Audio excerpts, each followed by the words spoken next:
Hey everyone, welcome to my YouTube channel. I am Niharika. I am a recent international medical graduate from India. I have applied for Match 2025 and I already mentioned that I submitted my rank order list and I am waiting for my match result. So today, I am recording yet another interesting video for you guys, and nowadays I'm like recording videos on a priority basis, like whichever video I feel would benefit you guys the most, I'm making that. And the video that I am recording today is about the resources about the STEP exams. As you already know, I am making different videos about different aspects of the USMLE journey. Most of my videos so far have been about USCEs, electives, how to navigate that, how to find them. But I feel I need to make videos on STEP exams as well, on personal statement, application, interviews, and everything. So I'm trying to utilize this time to the most. We are going to be talking about the most commonly used resources during STEP exams and how I use them and the particular strategy. Just to let you know, I'm obviously done with my Step 1 and Step 2, but also with my Step 3. So I'll also make a video on that. Another thing I would want to tell you before we start with the main video is that everyone has a unique way of learning, and apart from the standard resources, whatever are the extra resources, you should only and only use them if it aligns with your way of learning. Like First Aid, Pathoma, and UWorld. I think these are the three standard resources that you have to go through for 100%. But related to other resources, I think you should only and only use them if you need to, because I was also a tutor for a very long time for Step 1, and a very common mistake that I saw was that since there are so many resources for Step 1 and I don't know about Step 2 and Step 3, people, they get stuck in their preparation, especially with Step 1, because that's the first step and people are apprehensive about giving the exam, and they are kind of stuck because they feel that they need to use each and every resource. No, it's about the concepts. If you are clear with the concepts, it doesn't matter if you have used all the resources or not, if you have done AMBOSS or not, so it does not matter. First Aid, Pathoma, and UWorld. These are the three main resources that you need to use for 100%. So just to let you know my timeline for my STEP exams, I prepared for Step 1 for about 2.5 years, and that was because I was also navigating med school along with it. I gave my Step 1 at the end of my third year of med school. After that, I prepared for, I guess, another 2 years, which is my final year and my internship, because they were so hectic. And then 2 months after graduating, I gave my Step 2. And then I think within 4 or 5 months, I gave my Step 3 as well, while I was in the US preparing my application, doing my electives and everything. So first we're going to be talking about First Aid, which is, I would say, most famous but not the most important resource for STEP exams. And I do have my Step 1 First Aid and Step 2 First Aid with me. So before I show you my first aid books, I would want to let you know what the right kind of mindset while using first aid is. And I mean, nobody told me this, but somehow I realized it on my own. I have seen a lot of people who decide to give their STEP exam. They purchase STEP, like first aid book, and they start reading it. I don't understand. This is like a huge ass book, and how you gonna read it? People read it like a novel, but you don't have to read it. You are passively reading it. You're not gonna get anything in your brain. Why First Aid is a lovely resource is because you get all the information at one place, right? I mean, all the subjects that we read during MBBS and even more information that is inside this book, I mean inside a single book. So that is a wonderful place, and that is where you can compile all your information that you need to read. One thing that I want to make very, very clear is for people who are starting off, I think people who have already given their step exams, they would understand it more easily. Your first aid book is not to read like a novel. Never ever read it. Even while I was a tutor, I used to tell people, don't read it like a novel. I've heard a lot of people saying that, I have read first aid twice, thrice, 4 times, 10 times. It does not matter. What matters is, do you know the concept? Do you understand the concept? It's more likely that things in UWorld will be tested than in first aid. So do not read this book like a novel. Do not read it word to word. It's for you, so that all the information is in one place. You know where to go when you need to find important information. I'm going to show you my first aid. This is my step 1 first aid. It's very all the cover and everything has come out now. And if I'm going to show you my first aid, you're going to see that I have annotated so much in this. So much, and it was even thicker, but it has compressed now, and so much of stuff is written in this. And I never ever read first aid like a novel, because the concepts in UWorld, they are more important, and sometimes a lot of the concepts given in first aid, they are not even tested, so it's just a waste of your time. So much information is there. And the best thing I think that I did was annotation. Do annotate in your first aid. Probably the best thing that I did with my first aid was color coding. I started reading my first aid along with BNB videos, which we are going to be talking about in a little bit. But how I read my first aid was with BNB videos, because as I told you, when I was preparing for my step 1 exam, I was still in medical school. I did not know the concepts, because a lot of people who prepare after graduation, they know what stuff is, but for someone who's in second year of medical school, they don't know what pharmacology, pathology, microbiology, all of this is.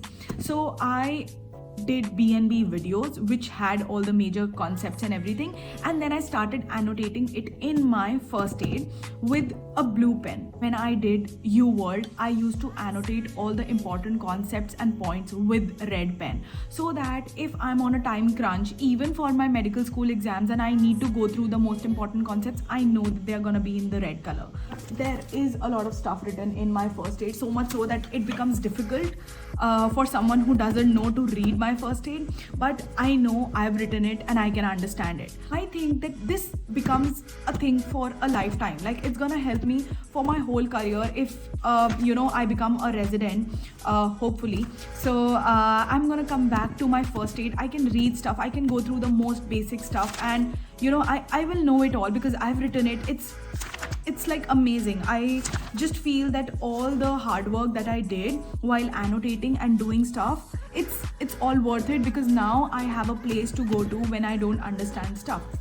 Okay, see, so these are all the cranial nerves, and I have annotated everything. So probably you can be more organized. How I used to annotate stuff when I thought that I have less pages was that I used to paste extra pages in my first aid, and that is how it has become so thick. So a lot of things that you can customize based on how things will become easier for you, how you can go back to your stuff and know what is where. Like, that is what you can do, and trust me, it's gonna help you so much that I just can't even explain how much it will help you in the long term to annotate and to make your first aid the place where you can go back and read stuff. So coming to my step 2 first aid, and you will feel that this is again step 1, but this is a very interesting thing that I did, that a lot of people told me for step 2 that do not do first aid for step 2 because it does not have anything. But I was so used to the fact that I need a place where I can go, where I can annotate UWorld, and I was so familiar with first aid of step 1 that I ordered another this is even thicker. So I ordered another first aid for step 1, and I annotated everything for step 2 in this. So this is even thicker, and like because of this, what happened was that I knew where my stuff was. I knew if I had to read ARDS, if I had to read pediatric GIT, I knew where I had to go. So this is like the best thing that I could do. And then again, I annotated stuff, a lot of stuff. I pasted pages, I color coded things, and that is how I've been reading. And I totally love this approach. Very common and a funny thing that I've seen in medical school is that people, they decide that they're going to give the step exam, and then they buy a first aid, and then they carry it everywhere, and they carry it like close to their chest and like that, so that everybody can see that they have first aid and they're preparing for USMLE.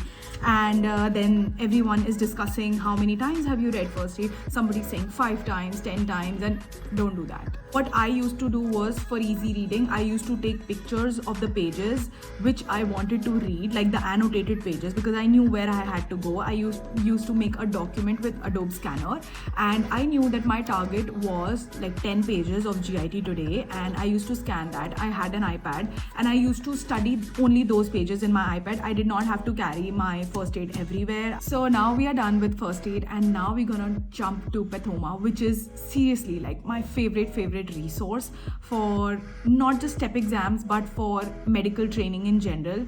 I think anyone who is in medical school should not read Robbins and stuff. Read Pathoma. Pathoma is a golden resource which I love. I don't know how I could have learned pathology and medicine without Pathoma. I mean, I just totally love it. How do you read Pathoma? You read it word to word. Now that's when we read word to word. It's that important. Each and every word, each and every disease that is given, it's so important, and read it along with the videos. Like what I did was I printed out the whole book and I stapled the systems together, and then I used to go through the videos and I used to annotate stuff even in that. I don't have my Pathoma notes right now, but I can't express enough how close Pathoma is to my heart, because it's that important. It'll help you so much during your step exams, during your whole USMLE, during your rotations, that if you haven't done Pathoma, like do it right now. It's already very concise. If you look at the whole pathology, it's better than reading fat ass books like Robbins and stuff. Instead, read Pathoma, because I think it's practically impossible to know each and every disease, but you at least need to know the most important ones, and that is what Pathoma will help you with. I will let you know how I learned so much. I learned it all through flashcards and Anki, but we're gonna be talking about Anki after the most important resource for step exams, which is UWorld. So coming to UWorld, which is again very close to my heart, UWorld is such a beautiful resource because you get all these questions. I don't think that there's a better way of learning than doing questions. When you do questions, your brain is kind of stimulated. I still remember a few questions for my step 1, step 2 or step 3 prep, because it makes such a vivid impression in your brain that you have this clinical vignette and you have to think your way through while you are doing questions, and I think that's the best way of stimulating your brain. So I love UWorld, but the kind of mindset I see among people, I feel that is not right, because any mindset that keeps you stuck in your journey is not right. I've seen a lot of people, they get disheartened when they don't get a very good percentage in UWorld, but the thing is that there is nothing to get disheartened, because UWorld is a learning tool and not an assessment tool. Like, you learn through UWorld. You don't read first aid like a novel and then you do UWorld like a test. No, that's not how you do it. You read first aid in the sense, if you don't have a background, you do it with BNB, and then you do UWorld simultaneously, and whatever you learn from UWorld, you annotate in first aid. That's the way to do it. Even if you have a lot of background, like if you are a graduate, you can start with UWorld and you start annotating it in first aid. So that is how you do it. It's a learning tool. You need to learn the most important concepts through UWorld. You can definitely use your pre-existing knowledge while doing UWorld, but even if you get a question wrong, just analyze memorize? Why did it go wrong? Were you not able to recollect your previous knowledge, or did you not know this concept? If you do not know the concept, then learn it right now. I used to do it in a tutor mode. Like there could be a whole different video about how you approach questions during step exams, what you do, how you not do it in a timed mode while you are doing it for the first time, and how you approach explanations, how you go through things.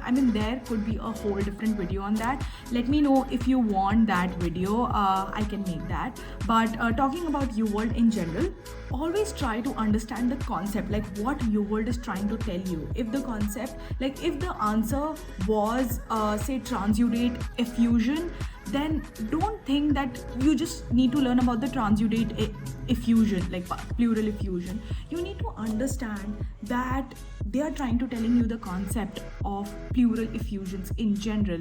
Don't just try to memorize stuff, try to understand stuff. That is what UWorld is about. Then talking about UWorld flashcards and UWorld notes, like whatever you type in there, would be like, I have never ever used UWorld flashcards and notes. That is because what I had in mind was that someday my UWorld subscription is going to end, and then I will lose out on all those notes and flashcards, and all my hard work is gonna go into drain. So it's better that I do my hard work like in writing in my first aid, so that it stays with me for the rest of my life, and when you write something you remember it better. So that is why I annotated everything in my UWorld. If I think about online versus offline UWorld, I used like online UWorld subscriptions for my step 1 and step 2. I did not take a subscription for step 3 because I had freshly given my step 2, but I would highly recommend the online subscription over the offline one. So if you are thinking about getting it or not getting it, then just get it. I got both my subscriptions, both for 6 months, and that was enough. That was really good. Get UWorld for an online subscription because the way it analyzes you, the way it gives you 2 free UW essays and everything, it's amazing. The online experience is really good. So if you are a little bit apprehensive, just get online UWorld. Okay, now coming to a very famous concept with UWorld is with the second pass concept. A lot of people, they think that they're gonna do the second pass of UWorld, but in one of the YouTube videos by I think Dr. Manik Madan, I learned about this concept, and it kind of changed my belief, and I'm so glad that I did it. Like I understood the concept while I was preparing for step 1, that he said that if you're gonna be doing a second pass of UWorld, then you are simply like mimicking the first pass only, because you have recently done the first pass and then you are again doing it. You somehow have the memory of the answers, and it's not gonna brush up your concepts, but you're just doing it twice for no reason. So I have to understand this belief, I have something in the middle. Like what I feel is that if you have done your first pass of UWorld a long time back, like 6 months or something, and you feel that you don't remember it, you can do the second pass. Like for some reason your preparation was interrupted, so you can do it for the second time. But if you have recently done it like 1 or 2 months, then like don't do it. It's better that you revise the concepts that you have already annotated, like wherever you have made the document. If you want to create a Google Doc or you want to annotate in your first aid, then it's your call. But I don't recommend a second pass of UWorld unless it's a long time that you have done your first pass. So now we are done with UWorld, and now we're gonna go to the less important and optional resources. The first one being Anki. So Anki is again very close to my heart. Why? Because it is a resource that I used a lot. You won't believe that for step 1 I made my own flashcards, and it has helped me hugely. Like it has helped me to memorize concepts as if they were on my tips. Why? Because it's about the concept, yes, but you have to memorize a lot of stuff as well. Like there is no concept when you have to learn which are the gram positives and gram negative bacteria, when you have to learn some numerical value like that of pleural effusion. So for that you need repeated learning, you need spaced repetition and active recall. So all of that I used to do with Anki. I made my own custom decks, like I made them on my own. I wrote the front and the back, and I used to revise them. I used to revise them like crazy, like day and night. I used to do Anki because I needed to memorize all of that stuff, and that was practically impossible. If you leave something and you don't revise it for like 2-3 days, you forget that stuff. So I used to do Anki a lot, and how I used Anki was that as I already mentioned, that I made my own decks, and then I used to revise them. But there are a lot of pre-made decks available on Anki for step 1, step 2, step 3. I did try the custom decks for step 3, but I did not like them a lot. I mean, they were huge. Definitely there were pictures, there were tables. So in that sense it was really good for someone who has not tried Anki.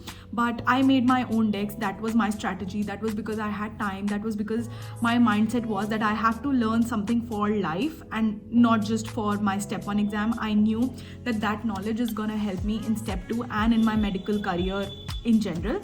So that is why I did that. But I have seen a lot of people who say that Anki is not for us, we don't like flashcards. That's okay. That's completely okay. That's your call. If you don't like flashcards a lot, you can probably find another way of learning things.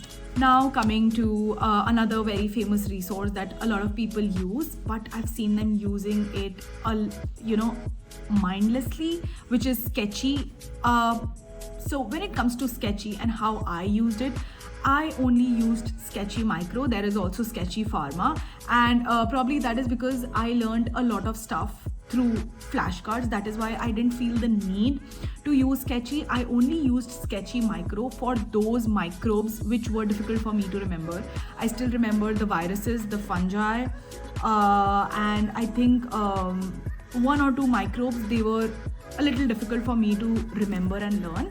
That is why I used Sketchy particularly for them and not for everything, because I used to feel that I'm gonna mix up the stories and then I'm gonna confuse between all the microorganisms. I did not use Sketchy a lot, but one resource which is like Sketchy and I think it's available for free on Telegram is Pixorize.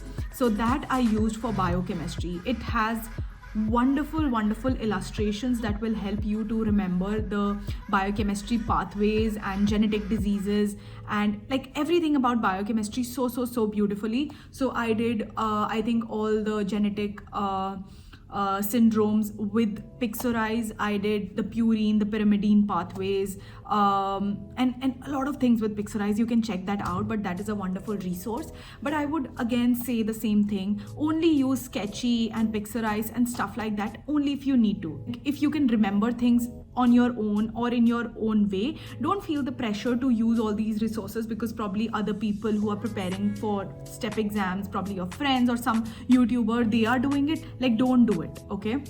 Only do it if you feel that you need extra help with those particular topics. Now talking about BNB videos, which I did because, as I already mentioned, I was in my second year of medical school. I did not know anything. I did not even know the basic concepts. So I used BNB videos to start annotating and understanding stuff in my first day. That is how I used it. If you are already a graduate, if you know stuff, don't feel the pressure to do everything. I even did Kaplan. Like Kaplan was another resource that I did. I did my whole microbiology, pharmacology. I think all my second year subjects except for pathology from Kaplan. I mean, Kaplan is a very old resource, and I think if you are just starting off, do BNB videos because Kaplan is too basic and you don't need it. I did it, but don't do it.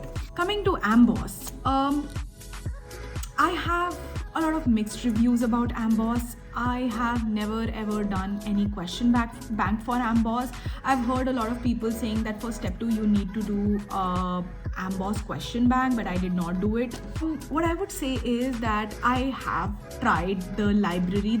I think it's the medical library from Amboss. It's good, but it's, you know, a lot of text. Probably while you are on your rotations, while you are in your internship, while you are in your postings in medical school, while you are already in your home country, you can use that. But I don't know if it's right for your step preparation. I don't know. You can try it for yourself. I took a 1 month subscription for Amboss library.